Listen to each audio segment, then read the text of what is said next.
What if the best advice on productivity, satisfaction, joy from work, even creativity comes from a text written thousands of years ago? When it comes to work, how we create, how we live, nothing comes close to the wisdom of Karma Yoga, the path of action in the Bhagavad Gita. This is not some productivity hack or technique. It's a life manual based on understanding of the true nature of life. And that is what we'll explore today. We start this journey by trying to understand the meaning of Karma Yoga, a quick understanding of what Yoga and Karma Yoga means. Then, we look into the three layers of Karma Yoga. We explore how Karma Yoga unfolds over different stages. Each stage is an evolution in our consciousness leading to a better life and ultimately to self-realization. Karma Yoga for everyday life. Finally, we zoom into the main transformative idea of Karma Yoga, to work without attachment, which applies directly to our day-to-day lives. Because that is where our journey begins, where we find ourselves, in the middle of everyday life, in the middle of chaos. Here, we ask questions like, what does this really mean? What makes it so profound? Why is it easier said than done? And finally, how can we practically implement this in our lives? Let's explore. Let's start with the meaning of Karma Yoga. Yoga is often misunderstood as various asanas or postures for body and mind. While that's part of it, the true meaning of yoga is union of the lower self with the higher self, union of the human being with the divine. And there are many paths to this union. The path of wisdom, Jnana Yoga, devotion, Bhakti Yoga, meditation, Raja Yoga, and the path of action, Karma Yoga. Karma Yoga, the path of action, is the one most relevant to us. Because we don't live our lives in ashrams or temples. We are not praying or meditating all day. We are spending all our lives in offices and homes. We are working all day to build careers, to earn livelihoods, to fulfill our desires and responsibilities. Action is what we do every moment, and mastering it is the first step towards our highest potential. Now let's look into the various layers of Karma Yoga. Karma Yoga unfolds in three layers, like a staircase that begins in the outer world and ends in the inner world.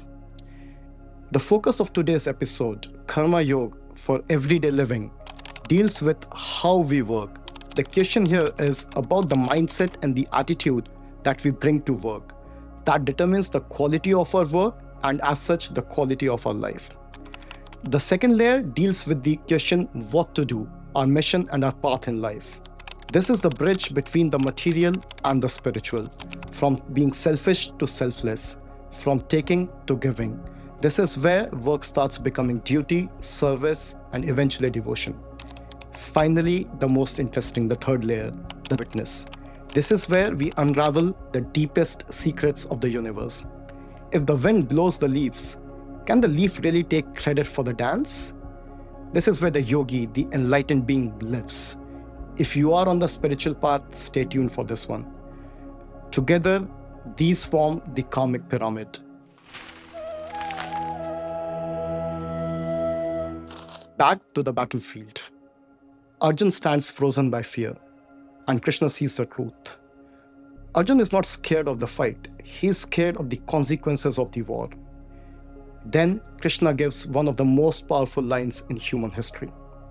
You have the right to action, but not to its fruits. Do the action, do not worry about the fruits.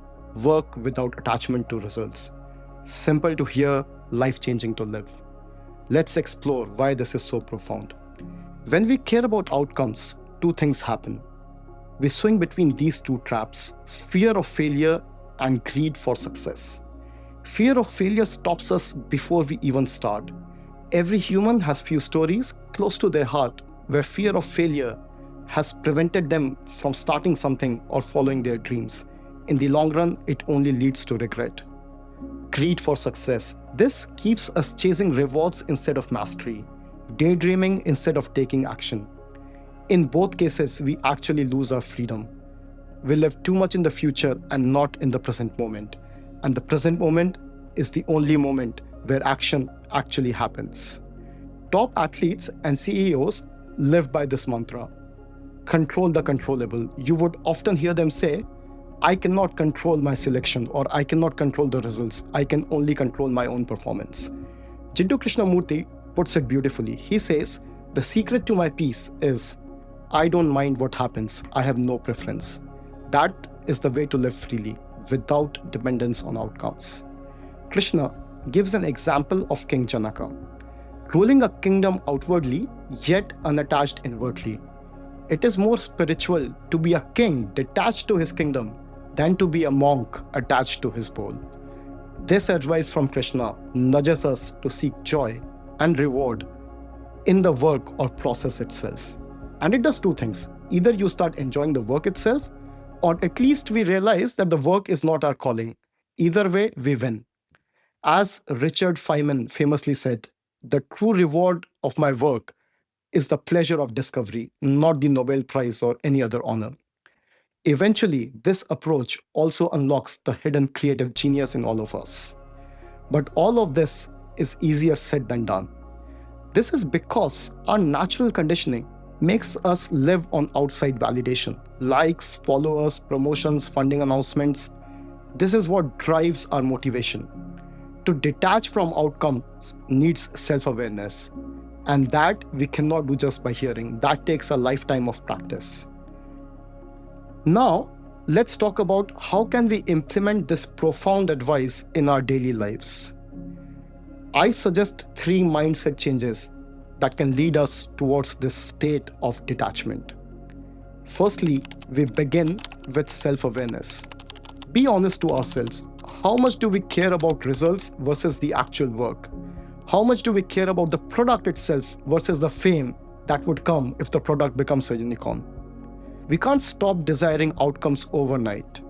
However, we can stop being obsessed with them. That is the middle path, where we turn our obsession into intention. If I start a business, of course I want it to succeed, but that could be my intention. It doesn't need to be my obsession. And finally, when we find a higher calling, when we work for something bigger than ourselves, be it family, be it society, or God, this attachment to outcome naturally fades away. And that is what we'll explore in depth in the second layer of Karma Yoga.